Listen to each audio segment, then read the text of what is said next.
الحمد لله كفى وسلام على عباده الذين اصطفى أما بعد فأعوذ بالله من الشيطان الرجيم بسم الله الرحمن الرحيم عن أبي هريرة رضي الله عنه قال من النبي صلى الله عليه وسلم الساعي على الأرملة والمسكين كالمجاهد في سبيل الله وأحسبه قال كالقائم لا يفتر وكالصائم لا يفطر رواه البخاري ومسلم صدق اللہ مولانا العظیم وصدق رسولہ النبی الامین الکریم۔ محترم و مکرم سامعین کرام، آج کی ہماری اس مجلس میں کمزوروں اور غلاموں کے کیا حق ہے اس کو بیان کرنے کی صحیح احادیث سے کوشش کی جائے گی۔ اللہ تعالیٰ سے دعا گو ہیں کہ اللہ تعالیٰ ہمیں ان باتوں پر عمل پیرا ہونے کی توفیق میسر عطا فرمائیں۔ غلاموں کے متعلق سب سے پہلے تو یہ بات سمجھ لیں کہ پہلے زمانے میں دوران جاہلیت میں بھی اور اسلام آنے کے بعد بھی اور اسلام سے قبل بھی غلام بیچے اور خریدے جاتے تھے۔ وہ اپنے آقاؤں کے مملوک ہوتے تھے اور ان کے آقا ان کو ایک حد مقرر کرتے، اتنی رقم ان کو لے کر آ کر دینی ہوتی تو وہ آزادی پا جاتے، یا پھر ان کو اپنے آقا ہی کی ماتحتی میں رہنا ہوتا اور ان کے سرپرستی میں رہنا ہوتا، اور وہ آقا اسے جو کچھ لباس کھانا پینا عطا کرے وہ ان کے لیے بجا تھا۔ یہ غلام مردوں میں بھی ہوتے اور لونڈیاں عورتوں میں بھی ہوتی۔ اسلام کے بعد بھی یہ رواج رہا، لیکن آج کے اس زمانے میں چونکہ غلام کا رواج تو نہیں ہے، لیکن اپنے ماتحت جو لوگ ہیں، مثلا کسی کی فیکٹری وغیرہ ہو یا کوئی کاروباری تاجر ہو، اس کے ماتحت جتنے لوگ کام کرنے والے ہیں، یہ ان احادیث مبارکہ میں ان کے متعلق احکام بیان کیے جائیں گے۔ تو اللہ کے نبی صلی اللہ علیہ وسلم نے فرمایا الساعی علی الارملۃ والمسکین، کہ بھاگ دوڑ کرنے والا کسی بے شوہر والی کے لیے اور کسی مسکین کے لیے اس مجاہد کی طرح ہے جو اللہ کے راستے میں ہو۔ وَأَحْسِبُهُ قال، اور میں گمان کرتا ہوں اس کے لیے، آپ نے کہا کالقائم، جس طرح کے کھڑا رہنے والا، لا یفتر، جو بیٹھے نہیں اور آرام نہ کرے، کھڑا رہنے والا ہو، پوری رات بھر عبادت کرنے والا ہو اور آرام کرنے والا نہ ہو۔ وَقَالصَّائِمْ لَا يُفْطَرُ، اور ایسا روزے دار ہو جو کبھی افطاری نہ کرے، اس کے بقدر اس کو ثواب دیا جاتا ہے۔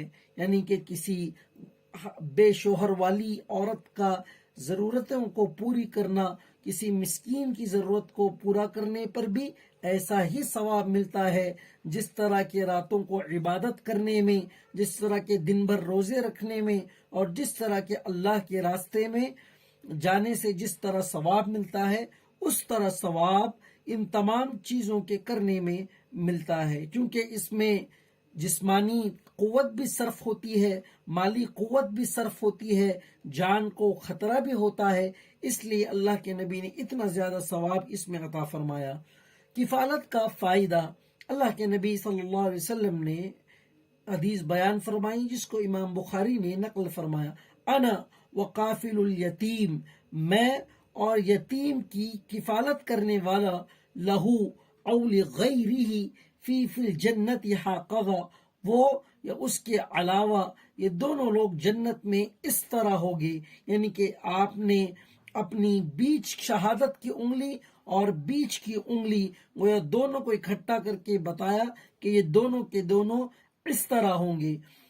ایک دوسرے حدیث جس کو امام ترمذی نے نقل فرمایا ہے، اس میں آپ نے فرمایا من قبض یتیما من بین المسلمین الى طعامہ وشرابہ ادخلہ اللہ الجنہ، جو قبض کرے کسی یتیم کے مال کو، من قبض یتیما من بین المسلمین، جو مسلمانوں کے درمیان کسی یتیم کو اپنی پرورش میں لے لے، اس کے کھانے کے متعلق اور اس کے پینے کے متعلق، تو اللہ تعالیٰ اس کو جنت میں داخل فرمائیں گے۔ یعنی کہ کوئی مسکین ہو یا یتیم ہو مسلمانوں کے درمیان، اور اس کی کفالت کا کوئی ذمہ دار ہو اور اس کی کفالت کر رہا ہو تو اللہ کے نبی نے فرمایا ایسے شخص کو اللہ تعالیٰ جنت میں داخل فرمائیں گے، الا یہ کہ اس سے ناقابل معافی جرم نہ ہو، الا یہ کہ وہ اس پر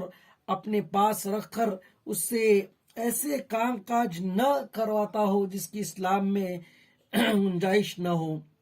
بہترین گھر کے متعلق اللہ کے نبی صلی اللہ علیہ وسلم نے فرمایا خیر بیت فی المسلمین بیت فیہ یتیم، مسلمانوں میں سب سے بہترین گھر وہ ہے جس میں کسی یتیم کی پرورش کی جا رہی ہو، کسی یتیم کی پرورش کی جا رہی ہو، اس کا پالن ہار کیا جا رہا ہو، یحسن الیہ، اس کے ساتھ اچھا اور احسان کا معاملہ کیا جا رہا ہو۔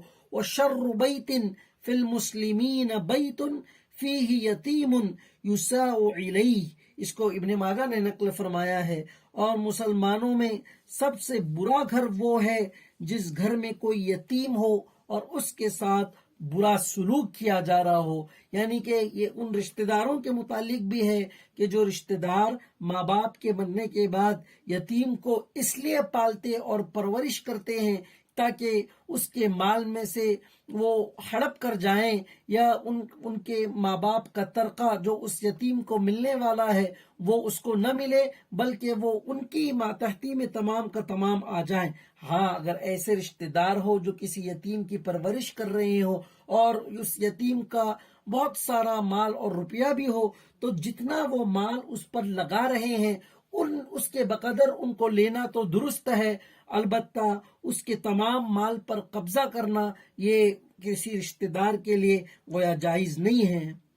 دل کی سخاوت دور کرنے کا طریقہ صحیح امام احمد نے اپنے حدیث میں نقل فرمایا ہے، امسح رأس الیتیم واطعم المسکین، یتیم کے سر پر ہاتھ پھیرا کر، واطعم المسکین، اور مسکین کو کھانا کھلایا کر، اس کے ذریعے دل کی سخاوت دور ہوگی۔ اللہ کے نبی صلی اللہ علیہ وسلم نے فرمایا ان فی الجسد مضغۃ اذا صلحت صلح الجسد کلہ واذا فسدت فسد الجسد کلہ الا وہی القلب۔ آپ نے فرمایا کہ انسان کے جسم میں خون کا ایک لوتھڑا ہے، اگر وہ درست ہوتا ہے تو تمام کا تمام جسم درست ہوتا ہے، اگر وہ بگڑتا ہے تو تمام کا تمام جسم بگڑتا ہے۔ خوب دھیان سے سن لو کہ وہ دل ہے جس کے بنا پر انسان صحیح بھی ہوتا ہے اور غلط بھی، انسان کا تمام جسم صحیح کام بھی کرتا ہے، نیکی کی طرف چلتا بھی ہے، اور اگر دل درست نہ ہو، دل اللہ کی طرف راغب نہ ہو، تو انسان کا سارا جسم گناہوں کی طرف ملوث بھی ہوتا ہے۔ محتاجوں کی مدد کے متعلق بخاری و مسلم میں روایت ہے، المسلم اخو المسلم لا یظلمہ ولا یسلمہ، کہ ایک مسلمان دوسرے مسلمان کا بھائی ہے، نہ ظلم کرے نہ اس کو مظلوم چھوڑے، نہ ایک مسلمان کسی دوسرے مسلمان پر ظلم کرے، نہ مالی ظلم ہو، نہ بدنی ظلم ہو، نہ عقلی ظلم ہو، اور نہ دوسرے کسی، آج کے اس ماحول میں ہم جو فرسٹریشن جو کہا جاتا ہے، نہ اس طرح کا ظلم ہے اور نہ اس کو مظلوم چھوڑے، یعنی کہ اگر کسی پر ظلم ہو رہا ہو تو یہ مسلمانوں کی یہ ضرورت ہے کہ وہ مظلوم کی جو ہے وہ مدد کرے۔ اللہ کے نبی صلی اللہ علیہ وسلم نے جب ورقہ بن نوفل کے پاس آپ آئے ہیں اپنی بیوی خدیجہ کے پاس رضی اللہ عنہ، اور کہا ہے کہ میں نے جبرائیل امین کو دیکھا، وہ کہہ رہے تھے اقرا، آپ اللہ کے آخری نبی ہیں، تو انہوں نے فرمایا کلا، ہرگز اللہ تعالیٰ آپ نے فرمایا میں اپنی جان کا خطرہ محسوس کرتا ہوں، میں نبوت کا بار کیسے اٹھا پاؤں گا؟ حضرت خدیجہ نے فرمایا آپ ڈریے مت میرے سرتاج، ہرگز اللہ تعالیٰ آپ کو رسوا نہیں فرمائیں گے، آپ یتیموں کی مدد کرنے والے، مسکینوں کی حاجت روانی کرنے والے، اور جن لوگوں پر ظلم ہوتا ہے اس کی فریاد رس کرنے والے، ہرگز اللہ تعالیٰ آپ کو تباہ و برباد نہیں کرے گا۔ ابو بکر رضی اللہ تعالی عنہ ایک مرتبہ ارادہ کیا کہ مکہ چھوڑ کر اب چلے جائیں، تو اس موقع پر آپ کا ایک کافر دوست تھا، اس نے جب آپ کو دیکھا کہ آپ جا رہے ہیں تو اس نے بھی آپ کو یہی فرمایا کہ اے ابو بکر، آپ تو یتیموں کی پرورش کرنے والے، مسکینوں کی مدد کرنے والے اور بے سہارا لوگوں کا سہارا بننے والے، جو مظلوم ہے ان کو انصاف دلانے والے ہیں۔ حتیٰ کہ اللہ کے نبی صلی اللہ علیہ وسلم اتنے زیادہ شجیع تھے کہ ایک مرتبہ ابو لہب جو تھا وہ کوئی مسافر مکے میں آیا، ابو لہب نے اس کے اونٹ ہانک لیے، جب اس کے اونٹ ہانک لیے تو وہ آیا اللہ کے نبی صلی اللہ علیہ وسلم کے پاس، اللہ کے نبی صلی اللہ علیہ وسلم اس کے ساتھ ہو لیے اور ابو لہب کے گویا آپ دروازے پر گئے اور فرمانے لگے کہ اس کے اونٹ اس کو دے دو، اس نے فوراً اونٹ دے دیے۔ جانے کے بعد لوگوں نے کہا کہ تو کہہ رہا تھا کہ جب محمد اس کی فریاد لے کر آئیں گے تو دیکھو میں ان کے ساتھ کیسا کیسا سلوک کرتا ہوں، اور اب تو نے انہیں اونٹ عطا کیے۔ تو ابو لہب نے اس موقع پر کہا کہ جب محمد صلی اللہ علیہ وسلم آئے تھے ان کے ساتھ ایسے دو بڑے بڑے سینگ تھے جو گویا اگر میں ان کو عطا نہ کرتا تو وہ میرے سینے میں گھونپ دیے جاتے، اس خوف کے مارے میں نے فوراً وہ انہیں عطا کر دیے۔ عبد المطلب کا قصہ پڑھیں جو حضور صلی اللہ علیہ وسلم کے دادا ہیں۔ عبد المطلب یہ جب مکے کے سردار تھے اور ابرہہ لشکر لے کر آیا کعبۃ اللہ کو ڈھانے کے لیے، عبد المطلب یہ گئے ابرہہ کے پاس اور کہنے لگے ابرہہ میرے 40 اونٹ تم مجھے واپس کر دو۔ ابرہہ کہنے لگا عبد المطلب میں تو سمجھتا تھا تم قریش کے سردار ہو، بڑے ڈیل ڈول والے آدمی ہو، بڑی سخاوتیں، بڑی تمہاری تعریفیں سنی تھی، لیکن تم تو بڑے خود غرض نکلے، تم آ کر اپنے اونٹوں کا سوال کرتے ہو۔ عبد المطلب نے ایک تاریخی جملہ کہا، عبد المطلب نے کہا انا رب الابل واللہ رب هذا البیت۔ عبد المطلب نے کہا میں ان اونٹوں کا مالک ہوں اور اللہ تعالی یا خدا اس گھر کا مالک ہے، میں اپنے اونٹوں کی حفاظت کروں گا اور اللہ تعالیٰ خود اپنے گھر کی حفاظت کرے گا۔ پھر کیا ہوا آپ سورہ فیل پڑھ لیں اور اس کی تفسیر آپ کو خود پتا چل جائے گا۔ حتیٰ کہ بس یہی نہیں، ہر موقع پر اسلام نے مظلوم کی حمایت کرنا سکھایا۔ اللہ کے نبی صلی اللہ علیہ وسلم نے ہر موقع پر اس کا عملی ثبوت دیا۔ اسی طرح جو قرض میں سہولت دے گا اللہ تعالیٰ اس کو سہولت دے گا۔ اس روایت کو بھی امام ترمذی نے نقل فرمایا ہے، جو کوئی بندے کی مدد میں رہتا ہے اللہ اس کی مدد میں رہتا ہے۔ اسی لیے اللہ تعالیٰ کے نبی صلی اللہ علیہ وسلم نے فرمایا الراحمون یرحمہم الرحمن ارحموا من فی الارض یرحمکم من فی السماء۔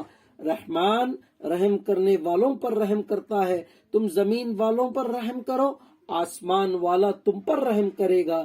اسی طرح آپ صلی اللہ علیہ وسلم نے ترمذی شریف کی ہی روایت ہے، ایک روایت میں نقل فرمایا جو کوئی کسی مسلمان کو کپڑا پہنائے اللہ اسے پہنائے گا، جو کھلائے اللہ اسے کھلائے گا، جو پلائے اسے جنت کے پھولوں اور چشموں سے پلائے گا اور سیراب فرمائے گا۔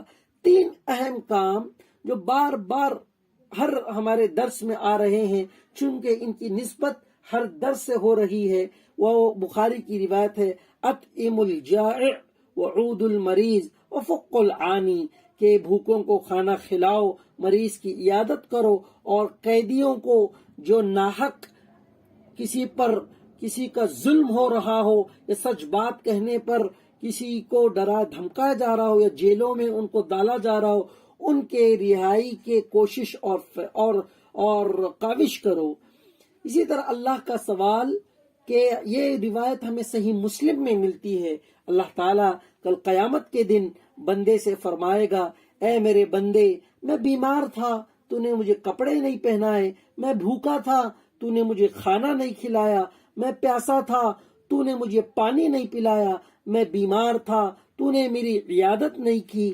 تو بندہ فرمائے گا اے باری تعالیٰ میں کس طرح تجھے کھلاتا پلاتا پہناتا اور عیادت کرتا، تو رب العالمین ہے۔ اللہ تعالیٰ فرمائیں گے کہ فلاں مسلمان فلاں وقت میں بھوکا تھا، پیاسا تھا، مریض تھا اور بیمار تھا، اگر تو یہ سب کام اس کے ساتھ کر لیتا تو مجھے وہی پاتا۔ کیا ہم قرآن میں نہیں پڑھتے وَهُوَ مَعَكُمْ أَيْنَمَا كُنْتُمْ، تم جہاں کہیں رہو اللہ تمہارے ساتھ ہے۔ وَنَحْنُ أَقْرَبُ إِلَيْهِ مِنْ حَبْلِ الْوَرِيدِ، ہم بندے کے شہرک سے بھی زیادہ قریب ہے، یعنی کہ بندہ جب کسی مسلمان کی مدد میں رہتا ہے اللہ تعالیٰ کی مدد اور نصرت اور کرم فرمائش اس کے ساتھ ہوتی ہے۔ اسی طرح ابراہیم علیہ السلام کو جو سب سے پہلے قیامت کے دن کپڑے پہنائے جائیں گے وہ اسی نسبت پر ہوں گے کہ انہوں دین کے خاطر ان کے کپڑے اتارے گئے اور ان کو گویا بے لباس کیا گیا۔ اسی طرح غلاموں کے حقوق کے متعلق ابی ہریرہ رضی اللہ تعالی عنہ نے فرمایا للمملوک طعامه وقسوته ولا يكلف من العمل الا ما يطيق، اس کو صحیح مسلم نے اپنی کتاب مسلم شریف میں نقل فرمایا ہے۔ للمملوک جو غلاموں کے آقا ہیں ان کے متعلق یا جو کام کرنے والوں کے اوپر سرپرست ہیں ان کے متعلق اللہ کے نبی نے فرمایا ان کا کھانا اور ان کے پہننے کے کپڑے اور اسی طرح ان کی عمل کی جتنی ذمہ داری وہ رکھتے ہیں اتنی ان پر کام کا بوجھ ڈالنا یہ مالکوں کے ذمے حقوق بتائے گئے۔ اسی لیے رمضان میں اللہ کے نبی صلی اللہ علیہ وسلم نے مالکوں کو فرمایا کہ دیکھو رمضان میں اپنے ماتحتوں پر کام کا بوجھ کم ڈالا کرو اس لیے کہ وہ بھی روزے سے ہوتے ہیں۔ اسی طرح غلام تمہارے بھائی ہیں۔ اللہ کے نبی صلی اللہ علیہ وسلم نے صحیح بخاری و مسلم کی روایت ہے آپ نے فرمایا اخوانکم جعلہم اللہ تحت ایدیکم، یہ جو تمہارے ماتحت کام کاج کرنے والے ہیں یہ تمہارے بھائی بند ہی ہیں، تو یہ جن کو اللہ تعالیٰ نے تمہاری ماتحتی میں دیا ہے۔ ایک دوسری جگہ لیکن اس سے تکبر نہ آ جائے کہ ہمارے ماتحتی میں اتنے لوگ ہیں، کیونکہ اللہ نے فرمایا، اللہ کے نبی نے دوسری جگہ فرمایا اگر ضعیف، کمزور اور بوڑھے اور یہ چرند پرند نہ ہوتے تو اللہ تعالیٰ تمہیں جو روزی دے رہے ہیں یہ کبھی روزی تمہیں عطا نہیں فرماتے۔ اسی طرح غلاموں کو کھانے میں شریک کرنا، اس کے متعلق بھی صحیح مسلم کی روایت ہمیں ملتی ہے فَلْيُقْعِدُهُ مَعَهُ فَلْيَأْكُلْ، جب آپ کھانے میں بیٹھے تو انہیں اپنے ساتھ شریک کر لیا کریں، یعنی کہ ہاں البتہ وہ اپنا انتظام خود کر رہے ہیں تو بہتر ہے۔ یہ اس لیے فرمایا گیا ہے کہ جس معاشرے میں آپ صلی اللہ علیہ وسلم رہتے تھے اس وقت غلاموں کو بڑا حقیر سمجھا جاتا تھا۔ آج بھی اگر آپ ہندو سماج کی اگر آپ ہسٹری پڑھیں ان میں 4 ٹائپس ہے، ایک تو برہمنس ہے، ایک شتریاس ہے، ایک شودراس ہے اور اس سے نیچے کا ایک طبقہ ہے۔ یہ جو ایک دم نیچے کا شودرا جو اسے کہا جاتا تھا ان کو مندروں میں داخلے کی اجازت نہیں تھی، جس کنویں سے عام لوگ اور برہمنس جس کنویں سے پانی پیتے ان کنووں سے نیچے طبقے کے لوگ پانی نہیں پی سکتے تھے، اور اعلیٰ تعلیم بھی برہمن سے اپنے بچوں کو دلا سکتے تھے، نچلے طبقے کے لوگ نہیں دلا سکتے تھے۔ یہ تو جب جوتیبا پھولے ہے اور جو ہے دیانند سرسوتی ہے اور اسی طرح سے دوسرے لوگ جب آئے ہیں انہوں نے یہ سب جو اندھ وشواس کی باتیں ہیں انہوں نے اس کو دور کیا، حتیٰ کہ نہ یجروید میں یہ باتیں ہیں، نہ سمر وید میں ہے، نہ اکھنڈ وید میں ہے اور نہ ری وید میں ہے۔ یہ بس انسانوں کی بنائی ہوئی انگھڑت باتیں تھی جس کی وجہ سے معاشرے میں اور سماج میں تفرقہ پیدا ہوا اور اعلیٰ ذات والے اونچے ہو گئے اور نچلی ذات والے نچلے ہو گئے۔ اس لیے اقبال نے کہا تھا ایک ہی صف میں کھڑے ہو گئے محمود و ایاز، نہ کوئی بندہ رہا اور نہ کوئی بندے نواز۔ اسی طرح غلاموں کو معاف کرنے کے متعلق بھی اللہ کے نبی صلی اللہ علیہ وسلم نے حدیث نقل فرمائی جس کو امام داؤد نے اپنی صحیح میں نقل فرمایا ہے۔ آپ نے ابن عمر رضی اللہ تعالی عنہ فرماتے ہیں جاء رجل ایک آدمی اللہ کے نبی صلی اللہ علیہ وسلم کے پاس آیا، فقال، پس اس نے کہا، یا رسول اللہ کم تعفو عن الخادم، میں اپنے کامگار کو کتنی دفعہ معاف کروں؟ فسکت ثم قال کم تعفو عن الخادم فسکت ثم قال کم تعفو عن الخادم، 3 مرتبہ اس نے سوال کیا، آپ 3 مرتبہ خاموش رہے۔ اس نے کہا کہ میں اپنے کامگار کو، اپنے ورکر کو، جو اپنے ماتحت میں جو میرے نوکر چاکر ہے، کتنی مرتبہ ان کو میں معاف کروں؟ یہ غلطی کرتے ہیں۔ آپ نے فرمایا اعفو عنہ کل یوم 70 مرہ، آپ نے فرمایا ہر مرتبہ ان کو معاف کرو، یہاں تک کہ ایک دن میں 70 مرتبہ ہو، 70 مرتبہ بھی آپ انہیں معاف کریں۔ لیکن ہاں، جان بوجھ کر خادم لوگ غلطیاں کر رہے ہیں اور مالکوں کا نقصان کر رہے ہیں اور اندرونی طور پر چاہتے ہیں کہ مالک کا نقصان ہو، تو ایسے ماتحتوں کو نکال دینا چاہیے، کیونکہ جو جس تھالی میں کھا رہے ہیں اسی میں چھید کر رہے ہیں۔ غلطی سے کسی سے کوئی بھول چوک ہو جائے اور وہ اپنی غلطی کو معاف بھی کر لے، اس پر بھی خادم کو اللہ تعالیٰ نے اور اسلام نے ایک آقا کو کھلی طور پر اجازت عطا فرمائی ہے کہ چاہے تو اسے رکھے، چاہے تو اسے برخاست کر دے۔ لیکن اس حدیث میں اللہ کے نبی نے فرمایا ایک دن میں اگر 70 مرتبہ بھی تم اسے معاف کر سکتے ہو تو تم اسے معاف کرو۔ اسی طرح بعض اوقات میں خادم لوگ اپنے آقاؤں کو ان کا مال ہڑپ کرتے ہیں، تو اس کے متعلق ایک حدیث میں اللہ کے نبی صلی اللہ علیہ وسلم نے فرمایا کہ جتنا وہ تمہارا نقصان کرتے ہیں اتنا تم ان کا پیسہ کاٹ سکتے ہو، لیکن اس سے زیادہ نہ ہو۔ جتنی انہوں نے مزدوری کی ہے انہیں اتنی مزدوری دینی پڑے گی۔ حتیٰ کہ بخاری شریف کا ایک واقعہ بخاری شریف میں نقل ہے کہ ایک 3 لوگ تھے جو چل رہے تھے اور غار میں ایک جا کر انہوں نے پناہ لی۔ اچانک ایک طوفان آیا، ایک غار میں انہوں نے پناہ لی۔ اللہ کا کرنا ایسا ہوا کہ ایک پتھر یہ ڈولتا ہوا آیا اور غار کے منہ پر آ کر بند ہو گیا، غار کا منہ بند ہو گیا۔ اب لوگ تینوں نے کہا نکلنے کا کوئی راستہ نہیں، ہمیں اللہ سے دعا مانگنی چاہیے، کس طرح ہماری اس سے خلاصی ہو۔ ایک شخص نے، تینوں نے الگ الگ دعائیں مانگی۔ ایک نے مانگی، اے اللہ تعالیٰ تو جانتا تھا کہ میرے ماں باپ تھے اور میں مزدوری کا لکڑی کاٹنے کا کام کرتا، جنگل میں پوری رات میں لکڑی دن بھر کاٹ کر آتا اور اس وقت تک میں نہیں سوتا جب تک کہ اپنے ماں باپ کو کھانا اور پانی نہ پلا دوں۔ ایک رات میں آیا، میں نے دیکھا میرے ماں باپ سوئے ہوئے ہیں، اس حالت میں انہوں نے دودھ مانگا یا پانی مانگا، جیسے ہی میں لے کر آیا ان کی آنکھ لگ چکی تھی۔ تو جب آنکھ لگ چکی تھی تو میں صبح تک میں کھڑا رہا۔ صبح جب میری ماں کی آنکھ کھلی تو اس وقت میں نے پانی انہیں عطا کیا۔ تو اے اللہ، اگر یہ عمل میں نے خالصتاً تیرے لیے کیا تھا، تیری رضامندی کے لیے، اگر تو اس کو مقبول کر لیا ہے تو اس چٹان کو، اس کا غار کے منہ کو کھول دے۔ اور دعا قبول ہوئی، چٹان تھوڑی سی ہٹ گئی۔ دوسرے نے دعا کی، اے اللہ تعالیٰ آپ جانتے تھے میں بڑا مالدار اور سخی تھا، میری ایک خالہ زاد بہن تھی جو مجھے بہت مرغوب تھی، میں ایک مرتبہ اس کو تنگ دستی نے میرے پاس کھینچ کر لے کر آئی، میں نے اس کو 60 دینار یا درہم دینے پر میں راضی ہو گیا، لیکن میں نے اس سے کہا کہ تجھے ایک رات میرے ساتھ گزارنی ہوگی۔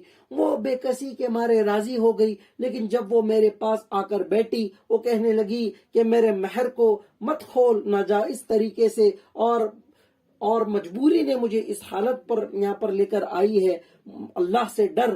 میں نے اللہ سے ڈرا اور رقم بھی اسے ادا کی اور میں نے اس کو چھوڑ بھی دیا۔ اے اللہ، اگر واقعی میں نے یہ عمل تیرے لیے کیا ہے تو یہ غار کا دروازے کو کھول دے۔ وہ غار کا منہ اور تھوڑا کھل گیا۔ تیسرے نے کہا، اے اللہ تعالیٰ تو جانتا تھا کہ میرے پاس ایک مزدور تھا۔ اصل یہ تیسرا بات سنانا تھا، ضمناً اس عاجز نے سارا واقعہ سنا دیا۔ تیسرے بندے کا معاملہ ہماری آج کے مضمون کے ساتھ ہے۔ تیسرے شخص نے کہا، میرے پاس ایک بندہ کام کو تھا، اس نے کام کاج کیا اور اپنی رقم جو اس کی جتنی بنتی تھی وہ میرے پاس رکھ کر وہ چلا گیا۔ وہ چلا گیا اور بہت دنوں کے بعد غالباً 1 سال کے بعد آیا. اس نے کہا کہ مجھے اپنی رقم لوٹائیے جو میں نے مزدوری آپ کے یہاں کی تھی.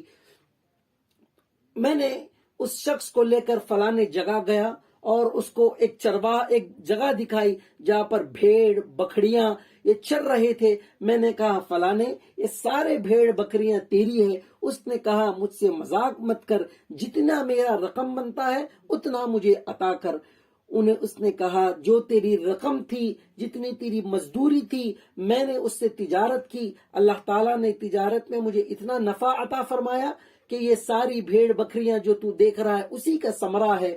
جا یہ ساری بھیڑ بکریاں تو لے جا. تو یہ عمل اس نے اللہ کی رضامندی کے لیے کیا تھا. یہ دعا بھی قبول ہوئی اور جو چٹان کا جو پتھر تھا وہ پورا کا پورا نکل گیا اور یہ تینوں لوگ باہر آ گئے.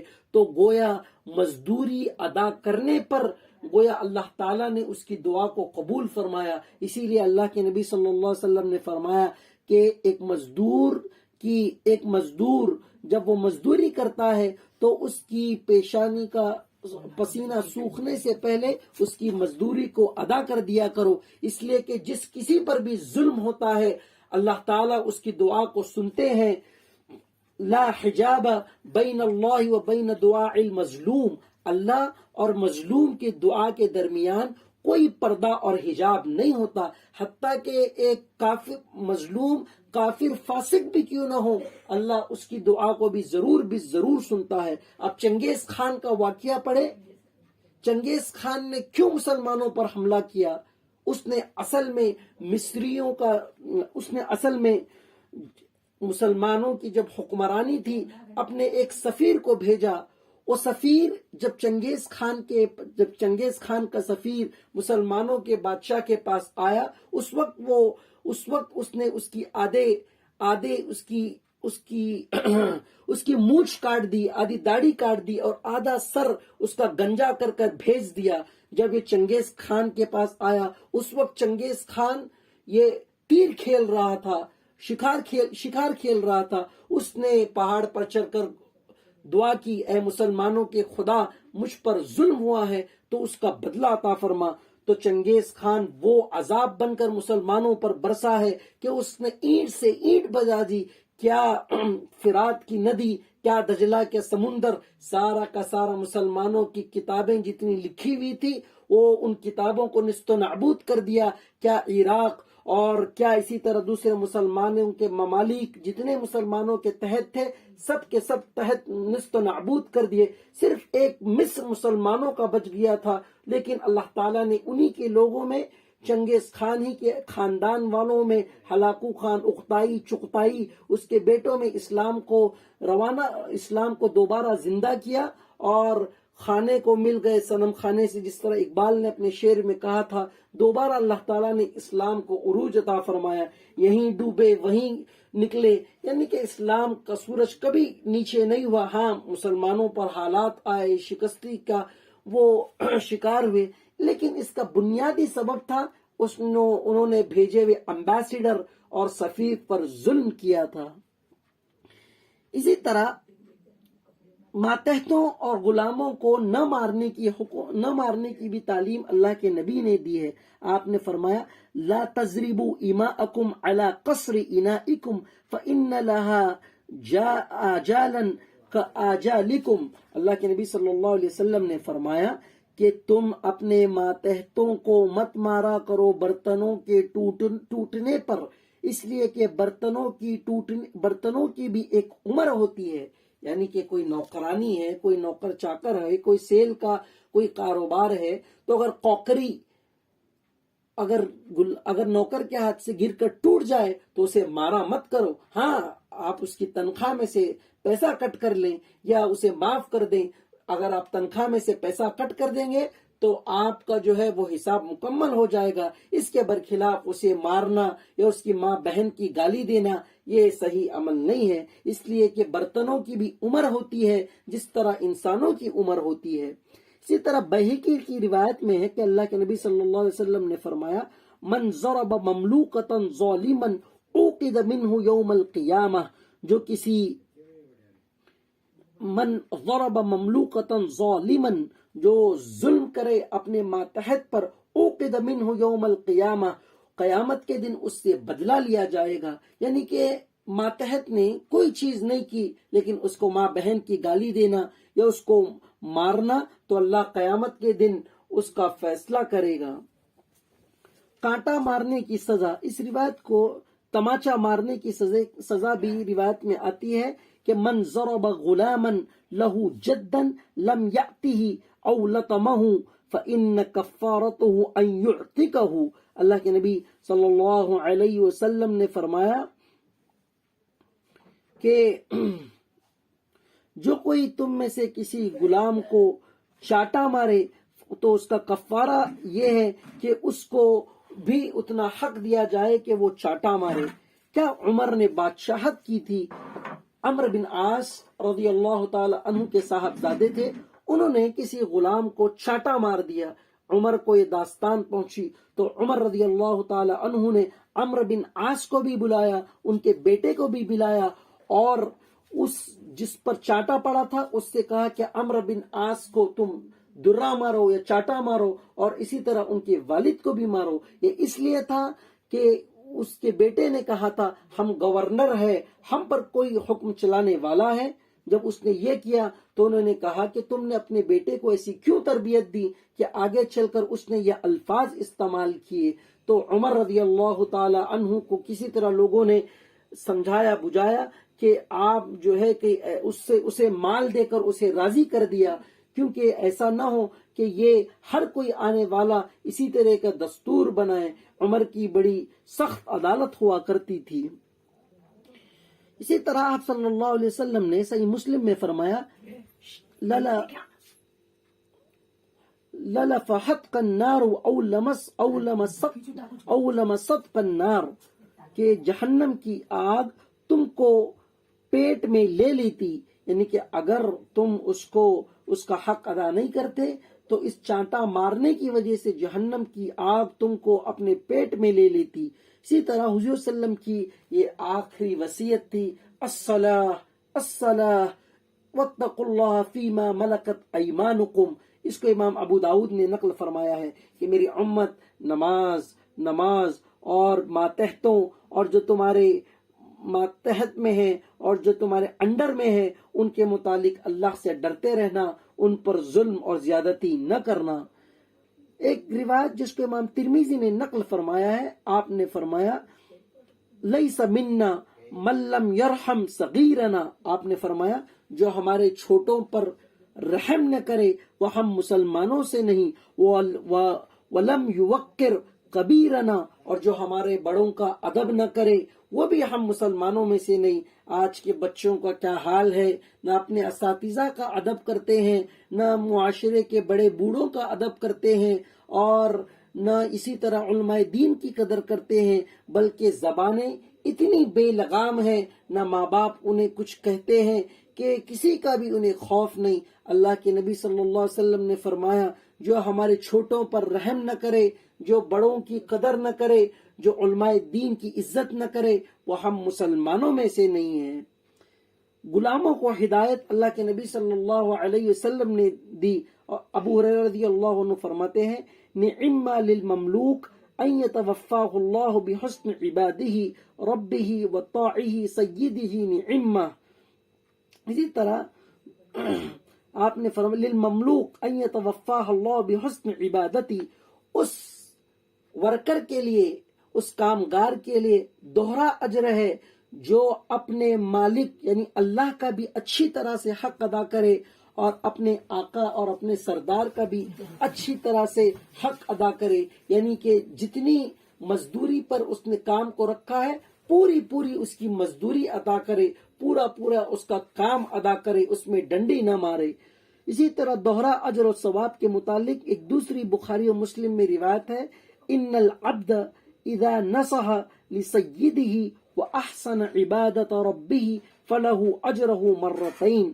آپ نے فرمایا بے شک بندہ جس کو جب اس کا سردار نصیحت کرتا ہے، اپنا آقا کوئی چیز کے کرنے کے لیے کہتا ہے، وہ احسن عبادت ربہ، اور اپنے رب کی عبادت بھی اچھے طریقے سے وہ کرتا ہے تو اس کے لیے دوہرا اجر ملتا ہے۔ تو بہرحال ان احادیثوں میں آقاؤں کے بھی کچھ حقوق بتائے گئے، مالکوں کو بھی کچھ نصیحتیں کی گئیں اور ماتحتوں کو بھی کچھ نصیحتیں کی گئیں۔ اللہ تعالیٰ سے ہم دعا گو ہیں اللہ تعالیٰ ہمیں ان باتوں کے موافق عمل پیرا ہونے کی توفیق نصیب فرمائے۔